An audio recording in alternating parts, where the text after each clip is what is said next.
This week, we are going to be talking about the best 3-card credit card setup. Not sure how you pronounce it or anything, but I believe it's ménage à trois.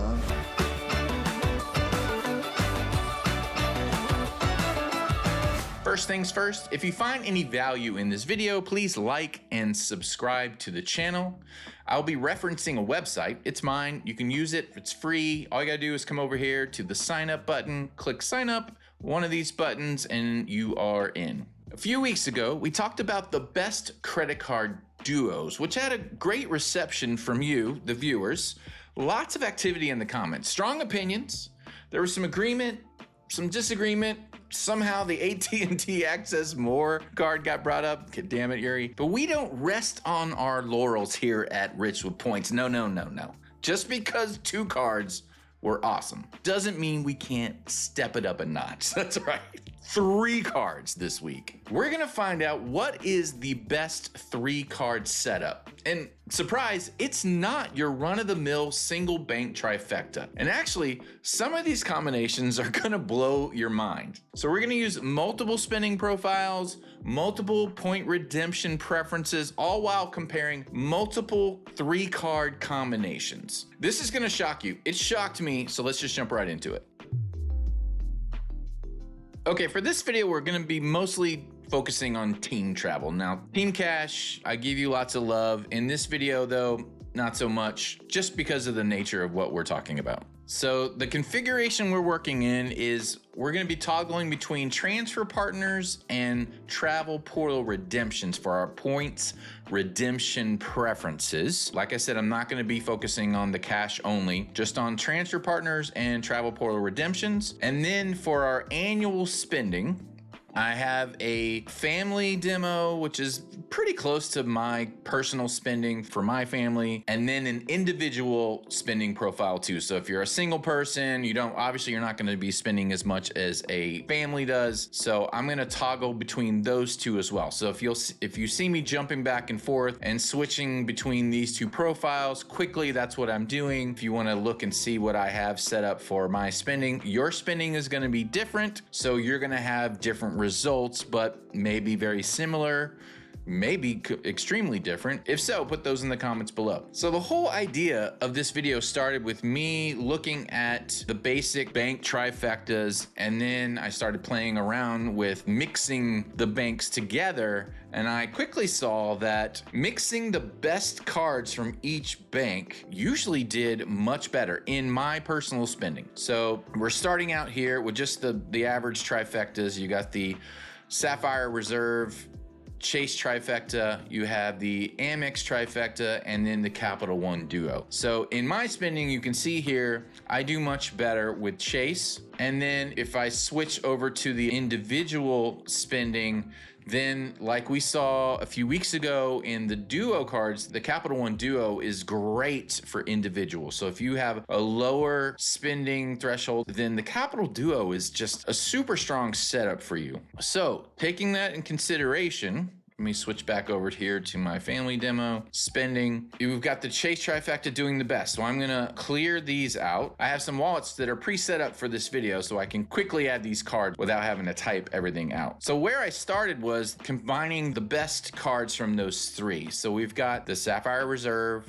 the Venture X, and the American Express Gold, and boom, it just immediately does better than the best of the trifectas. Super interesting to me that just taking all of those 3 of the best cards, and some will argue that the Platinum is the best of the Amex, but I disagree. I think the Gold is by far the best card out of the Amex trifecta. But where you see the benefits is each one of these cards individually can transfer its points to transfer partners, so there's no need to like take a lower level card, combine the points into the travel card to use those to get better value on those points. All 3 of these cards in its own point system can transfer those to transfer partners to maximize the value. So that's why we're seeing such a great return. And then of course, because just of the nature of these cards, they're all covering a set of categories that they're best at. So you've got the dining and grocery from the American Express, you've got the catch-all from the Capital One, and then you've got the travel from the Sapphire Reserve. So you're like fully covered with those 3 cards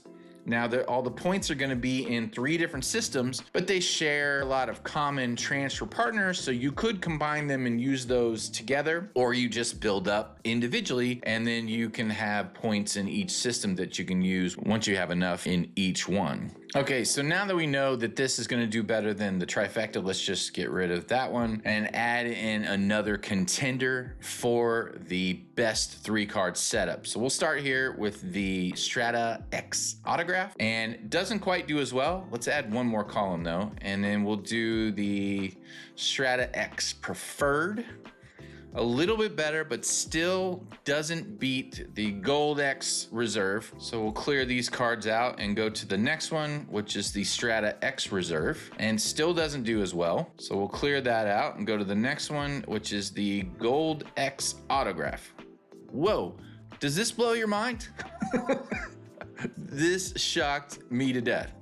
That the Capital One, Venture X, the Amex Gold, and the Wells Fargo autograph together does so well and beats out the Chase version of that. So we'll get rid of this one and go to the last one, which is the Autograph X Reserve. Doesn't do as well. So for transfer partners and for a family annual spending, the best 3-card setup is the Capital One Venture X, the American Express Gold, and the Wells Fargo autograph.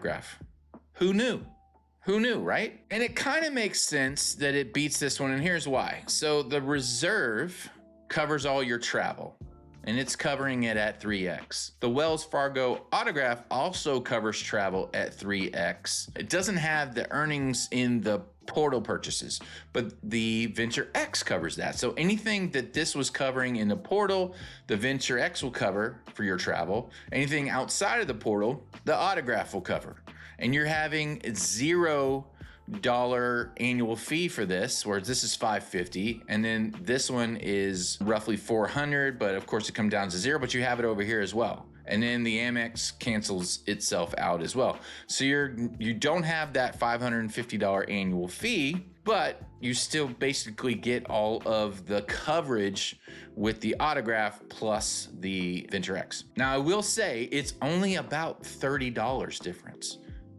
So if the perks that come with the Reserve are important enough, then obviously this card makes more sense. You got a lot more travel insurance with the Reserve. You have a lot more perks in terms of like lounge access. So, you know, it's probably worth $30 to stick with the Reserve, but you are actually earning more technically with the autograph. All right, so let's clear this out and try the individual spending. So I'm gonna clear these out, and we're gonna start with the Capital One Duo, which was the best for individual spending. And I switch this over, come back over here, and then add 2 more columns. So this one was the best bank setup for individuals. So now let's just go through all of the contenders for the 3-card setup. Already we have a better setup than the Capital One Duo. So now let's just get rid of that. We don't need that anymore. And then we'll add in the Gold X Reserve. Doesn't do as well. We'll add 1 more column and do the Strata X Preferred. Pretty close, but still doesn't do as well. So let's clear this out and go to the next one. Strata Reserve. Nope, not as good. And then the Gold X Autograph. Still not as good.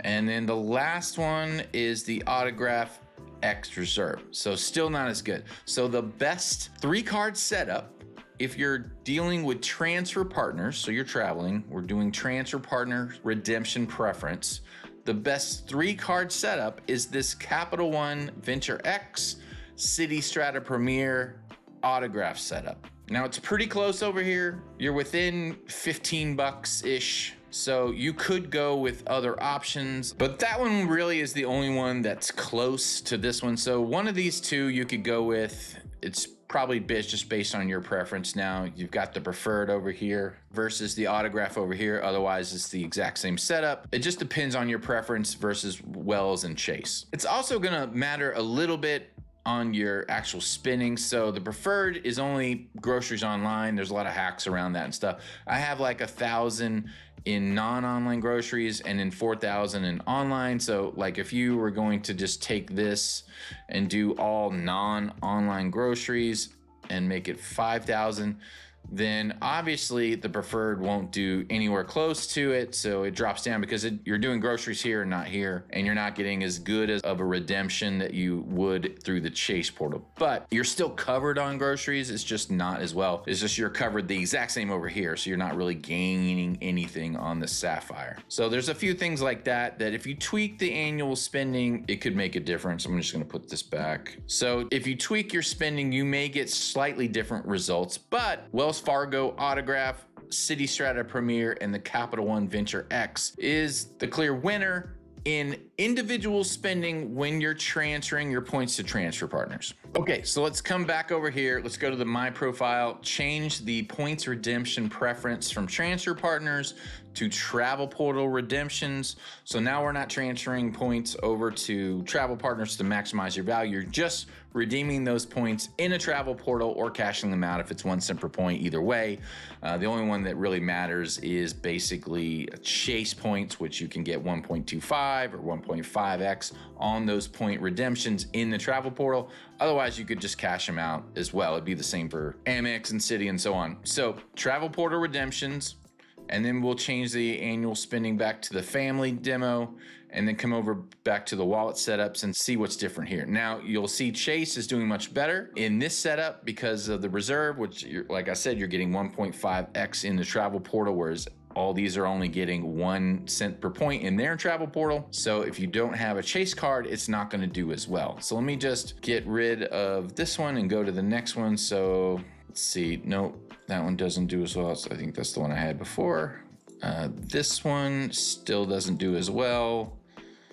And Strata X Preferred is that one. So let's try this one.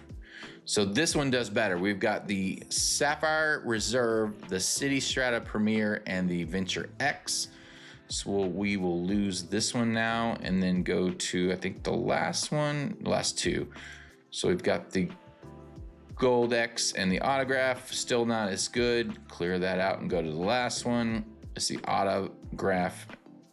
Oh, that's the same one that's here. So the best one is the Citi, Chase, and the Capital One setup. Let me get rid of this one. Now the thing is, with the travel portal redemptions, I am finding that the regular Chase setup does better. So let me clear this out and just pick the Chase Trifecta Reserve, and it does much better actually. So with the travel portal redemptions, you're better just earn all of your points in Chase because you're going to get all of those points at 1.5x, whereas you're only going to get the points you earn with the reserve at 1.5x. The other ones are going to be 1 cent per point, 1 cent per point in the travel portal. So let's switch to the individual demo, come back, and that is not true if you're not doing some family type spending. If you're doing individual spending, then the Chase doesn't do as well. But as we know,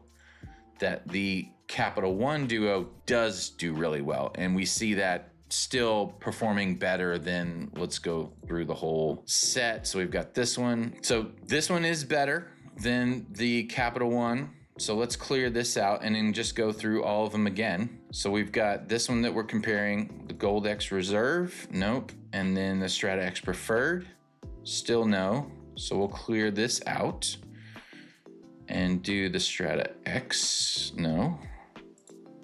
Clear, and Gold Autograph, nope. And I think this is the last one, and no. So the best individual spending, even with travel portal redemptions, this one is still the best. And I think, if I'm not mistaken, it was the best regardless of transfer partners or redemptions. Yeah, so it's still the best. So individual spending, the Capital One, Citi, Wells Fargo setup is the best for lower annual spending. Didn't matter if it was travel portal redemptions or transfer partner redemptions, didn't matter. These three cards, if you're a single person with not a lot of spending, this one seems to be the best setup. Even over the Capital One Duo, which was, I think, the winner of the Duo setups from a few weeks ago.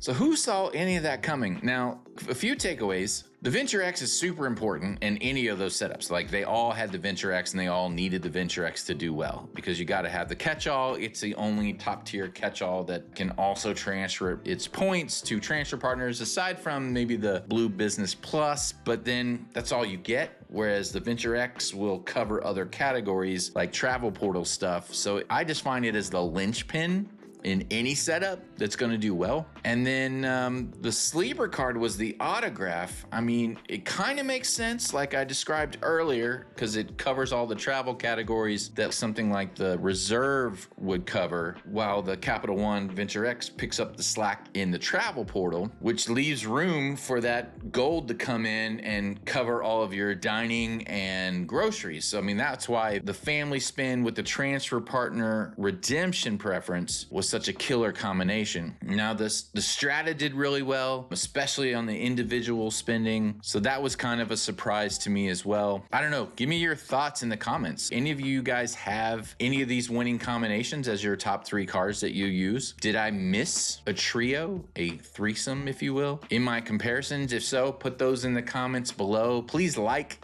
and subscribe to the channel, and we'll see you next time.